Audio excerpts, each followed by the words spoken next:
ജിദ്ദയിൽ നിന്നും കോഴിക്കോട്ടേക്ക് പുറപ്പെട്ട സ്പൈസ് ജെറ്റ് വിമാനം എഞ്ചിൻ തകരാറിനെ തുടർന്ന് ജിദ്ദയിൽ തിരിച്ചിറക്കി. രാവിലെ 10:30 പറന്നുയർന്ന വിമാനം 1.5 മണിക്കൂറിന് ശേഷം ജിദ്ദയിൽ തന്നെ എമർജൻസി ലാൻഡിംഗ് നടത്തുകയായിരുന്നു. സുരക്ഷിതരായി പുറത്തിറക്കിയ 193 യാത്രക്കാരെ പിന്നീട് ഹോട്ടലുകളിലേക്ക് മാറ്റി. സ്പേസ് ജെറ്റിന്റെ ST-036 നമ്പർ വിമാനത്തിലാണ് പറന്നുയർന്ന ശേഷം എഞ്ചിൻ തകരാർ കണ്ടെത്തിയത്.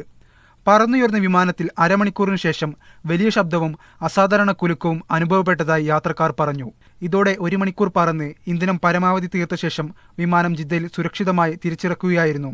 എമർജൻസി ലാൻഡിംഗ് നടത്തുന്നതിനായി ഫയർഫോഴ്സ്, ആംബുലൻസ് തുടങ്ങി മുഴുവൻ സംവിധാനങ്ങളും വിന്യസിച്ചിരുന്നു. ജിദ്ദ വിമാനത്താവളത്തിൽ ഇറക്കിയ യാത്രക്കാരെ ഹോട്ടലിലേക്ക് മാറ്റി. വിമാനത്തിനുണ്ടായ സാങ്കേതിക തകരാർ പരിഹരിക്കാനാണ് ഇപ്പോഴുള്ള ശ്രമം. ഇതിനുശേഷമാകും യാത്രക്കാരുടെ യാത്ര. ഫൈനൽ എക്സിറ്റ് നേടിയ യാത്രക്കാരെ പ്രത്യേക അനുമതിയോടെയാണ് ഹോട്ടലിലേക്ക് മാറ്റിയത്. Media 1 Jeddah.